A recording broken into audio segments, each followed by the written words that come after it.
Ibu, Bapak, Saudari, dan Saudara yang terkasih di dalam Tuhan Yesus Kristus, kembali kita berjumpa di dalam Renungan Mingguan hari Jumat tanggal 3 Mei 2024. Kita akan bersama mengawali hari kita dan kita akan bersama merenungkan firman Tuhan sebagai dasar di dalam perjalanan langkah hidup kita. Kita akan bersama merenungkan sebuah tema, yaitu diutus untuk menjadi berkat. Sebelum kita bersama merenungkannya, mari kita berdoa memohon pimpinan dari Tuhan. Mari kita berdoa. Bapa di dalam surga, dengan segala syukur kami datang menghadap-Mu. Oleh karena setiap berkat pemberian Tuhan, kami boleh hidup, kami boleh melewati setiap hari-hari kami hingga pada titik ini. Kami percaya seluruh perjalanan kami itu boleh terjadi karena kasih penyertaan-Mu saja.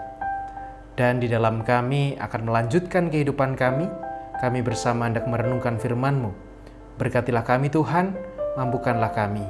Biarlah kami dapat menghayati setiap perjumpaan kami dengan-Mu di sepanjang hidup kami. Di dalam Dia Kristus, kami naikkan doa dan permohonan kami. Amin.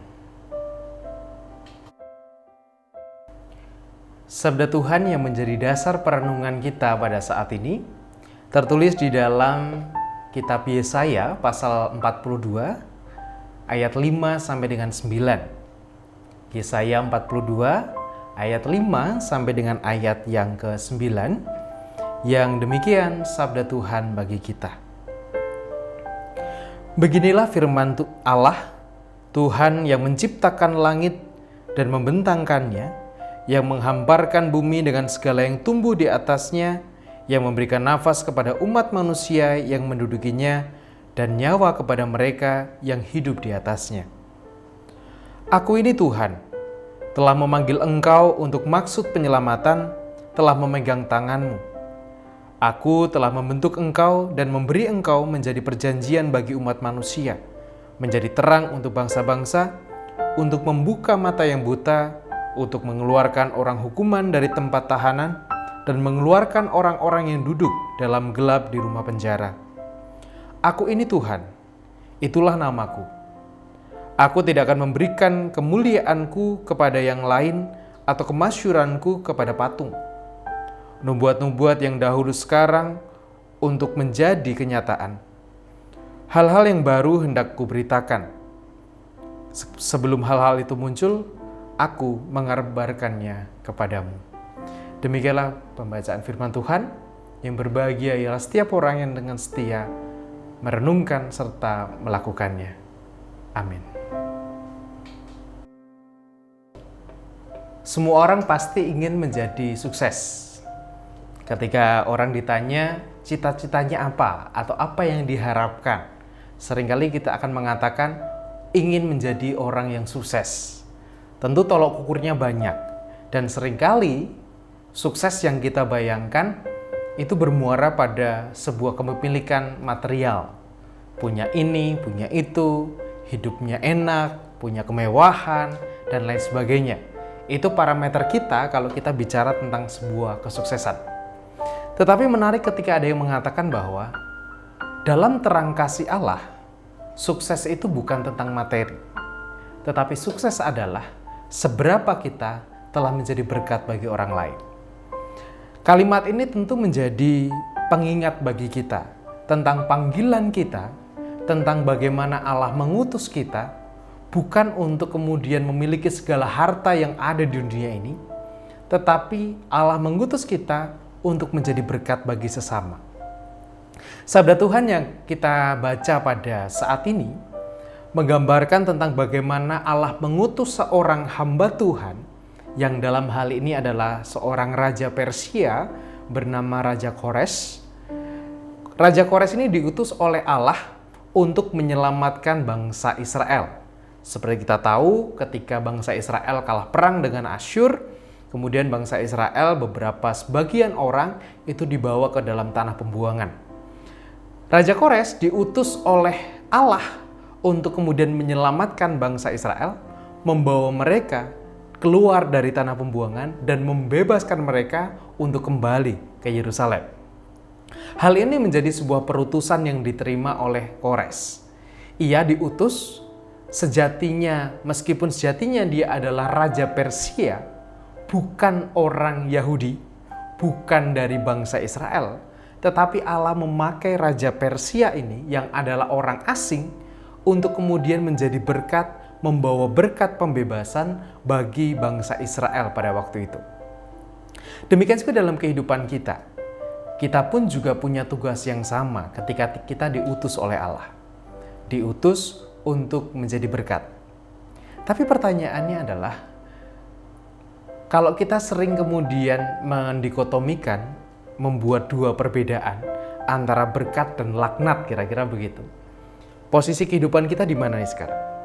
Apakah kehidupan kita sudah turut dengan kehendak Tuhan dengan menjadi berkat? Ataukah kita justru menjadi laknat atau menghadirkan laknat kepada orang-orang di sekitar kita? Bukan berkat yang kita berikan, bukan sesuatu yang baik, tetapi sesuatu yang buruk. Bukan sebuah kesukacitaan, tapi sebuah penderitaan. Bukan sesuatu yang membahagiakan bagi orang lain, tetapi justru sesuatu yang menyakitkan bagi orang lain. Allah mengutus kita untuk membawa berkat itu.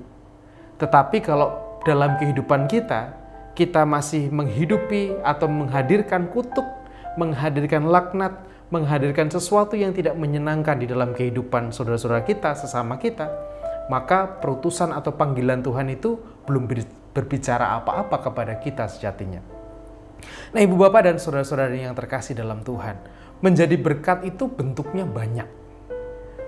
Menghadirkan telinga kita untuk mendengarkan keluh kesah orang lain, dan kemudian tidak membocorkannya atau ember kepada yang lain, itu menjadi sebuah berkat. Ketika kita hadir di dalam orang yang sedang mengalami kedukaan, dan kemudian kita mencoba untuk merasakan kedukaan mereka, tanpa kita harus mencela mereka, itu juga adalah berkat. Ataupun juga kemudian ketika kita menghadirkan pertolongan bagi mereka yang membutuhkan, itu juga berkat. Sebaliknya, ketika kita hanya menghadirkan laknat dalam kehidupan orang lain, menghadirkan sesuatu yang buruk pada orang lain, caranya mungkin akan sedikit lebih gampang dan menyenangkan. Misalnya ketika kita mendengarkan cerita tadi, ketika kita mendengarkan orang bercerita tentang keluh kesahnya, kita kemudian menjadi berkat. Tetapi berkat itu akan berubah menjadi sesuatu yang laknat ketika apa yang kita dengar kemudian kita sebarkan kepada orang lain dengan maksud supaya kemudian kita dianggap, wah, kita tahu segala sesuatu tentang orang lain. Maka kemudian kita akan dengan gampang menyebarkannya itu, kita dapat penghargaan mungkin. Wah, kok kamu tahu sih? Wah, kok kamu tahu informasi ini sih? Dan lain sebagainya. Tetapi secara tidak langsung, itu memberikan hal yang buruk kepada orang yang bercerita kepada kita. Situasi mana atau keputusan mana yang kita ambil? Menjadi berkat ataukah menjadi laknat dan kutuk itu kepada orang lain? Lalu kalau kita merasa bahwa, loh saya itu siapa sih? Saya itu bukan siapa-siapa kok. Saya nggak punya ini, saya nggak punya itu, saya nggak punya kekuasaan, saya nggak punya materi, saya juga kadang menjadi orang yang sangat sibuk dan lain sebagainya. Apakah saya masih bisa menjadi berkat untuk orang lain? Raja Persia, Kores, mungkin juga tidak akan pernah berpikir bahwa dia akan dipakai Allah untuk membebaskan bangsa Israel. Bahkan bangsa Israel sekalipun juga pasti tidak akan pernah terpikirkan sedikit pun bahwa yang membebaskan mereka adalah orang asing yang tidak mereka kenal. Lalu demikian juga dengan kita. Kalaupun kita dalam keberadaan diri kita sekarang kita menganggap bahwa, oh nggak mungkin Tuhan memakai saya, tunggu dulu. Pada dasarnya Tuhan bisa memakai siapapun untuk menjadi berkat. Memakai kita tentu saja bisa. Dengan segala keterbatasan kita, dengan segala mungkin hal-hal yang pengalaman-pengalaman buruk yang pernah kita miliki, atau oh saya ini orang berdosa, saya sudah melakukan ini, melakukan itu, dan lain sebagainya. Bisa saja Tuhan tetap memakai kita.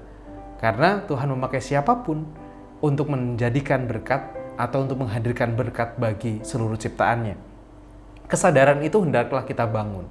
Kesadaran bahwa kita diutus untuk menjadi berkat, dan kesadaran bahwa siapapun, termasuk kita, termasuk mungkin orang yang kita pandang sebelah mata, bisa juga menjadi berkat untuk orang lain kalau Tuhan menghendakinya, kalau Tuhan mengutus kita. Dan kita saat ini menghidupi perutusan itu di dalam Tuhan. Oleh karena itu, berkat atau laknat yang kita berikan, kebaikan atau kutukan, sesuatu yang menyenangkan atau yang menyakitkan, yang kita berikan kepada orang-orang di sekitar kita. Tuhan memberkati. Amin. Marilah saat ini kita datang menghadap Tuhan dengan segala doa kita, permohonan serta syukur kita. Mari kita berdoa. Kami adalah orang-orang yang telah Tuhan panggil untuk memberikan berkat atau sebagai saluran berkat kepada orang-orang di sekitar kami. Kami adalah orang-orang yang sudah berkomitmen untuk mengikuti Engkau, ya Allah. Orang-orang yang sudah berkomitmen untuk meneladan setiap cinta kasih-Mu. Oleh karena itu Tuhan, tolong berikan kesadaran kepada kami. Tumbuhkan kesadaran bahwa kami haruslah ingat tentang perutusan kami untuk menjadi berkat kepada sesama. Sehingga dalam kehidupan kami, bukan keburukan yang kami mau berikan, bukan laknat yang mau kami berikan, bukan kutukan, bukan kesakitan yang kami mau berikan, tetapi sebaliknya kami memberikan berkat, memberikan kesukacitaan, menghadirkan kelegaan dan penghiburan bagi saudara-saudara kami dan bagi seluruh ciptaan. Ajar kami Tuhan untuk mengingat perutusan itu. Dan jikalau kami mungkin mengalami kecil hati ketika keberadaan kami yang terbatas, tetapi kami juga ingat bahwa Engkau memakai setiap dari kami, bahkan di dalam segala kelemahan kami, dalam segala keterbatasan kami. Ketika Engkau mau memakai kami, maka itulah yang terjadi. Berkati kami Tuhan, mampukan kami untuk bisa menghidupi perutusan-Mu itu dengan menghadirkan berkat dan menjadi berkat bagi sesama kami. Ya Tuhan, saat ini kami juga memohonkan cinta kasih Tuhan, belas kasih Tuhan kepada saudara-saudara kami yang sedang berjuang dengan proses pemulihan kesehatannya. Kami berdoa untuk Bapak dan Ibu Priyono, Ibu Ami Birowo, Anak Kamoresya, Ibu Sri Utami Suprapto, Ibu Margono, Ibu Yos Joni Suminaryo, Bapak Ngatimin, Bapak Cahyo Muntati, Bapak Saharun, Bapak Warsito Utomo, Ibu Endang Joko Triyono, Ibu Maria Kasman Simanjuntak, Ibu Martini Rasdiman, Bapak Edwin Krosma Yulianto, Ibu Diah Kunto, Anak Nasya Alana Putri, dan juga setiap saudara kami yang sedang berjuang saat ini. Tuhan, kiranya Engkau yang hadir memberkati mereka, dan biarlah kami pun juga boleh hadir untuk setiap saudara-saudara kami ini. Ajar kami untuk memberikan semangat kepada mereka. Ajar kami untuk juga bisa memahami setiap perjuangan mereka. Sehingga dengan kehadiran kami, saudara-saudara kami ini pun juga boleh semakin disemangati untuk mengerjakan setiap proses yang saat ini sedang mereka lakukan. Kami menyerahkan Tuhan, saudara-saudara kami ini ke dalam tangan kuasa Tuhan. Juga kami mohon berkat untuk orang tua kami. Kami mohon berkat untuk Ibu Sarno, Ibu Tugira Sariman, Ibu Rusmiati Suhardi, Ibu Murjangkung, Ibu Endang Karno, Bapak Budiandono, Ibu Kon Mariatin Subarti, Bapak Sadal Paulus, Bapak Christian Dauribu, Bapak Elias Sariman, Bapak dan Ibu Sunarto Saputro, Ibu Sardi Budi Santoso, Ibu Mardi Utomo, Ibu Yatmiartin Rosti, Bapak Suprapto, Ibu Sri Suwarsi Rahayu, dan juga setiap orang tua kami yang lain dimanapun mereka berada. Tuhan, kiranya Kau pun juga berkenan memberkati setiap orang tua kami ini dalam segala keberadaan mereka. Dalam mungkin kelemahan tubuh mereka, di dalam mungkin juga perasaan-perasaan ketidaknyamanan, atau mungkin juga perasaan lelah dan segala hal yang mereka alami, kiranya Tuhan berkenan hadir. Dan ajar kami juga untuk mencintai orang tua kami di dalam segala keberadaan mereka.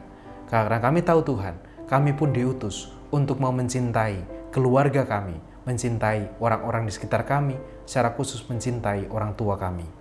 Ya Bapa, kami menyerahkan untuk segala pergumulan-pergumulan yang kami alami dalam hidup kami.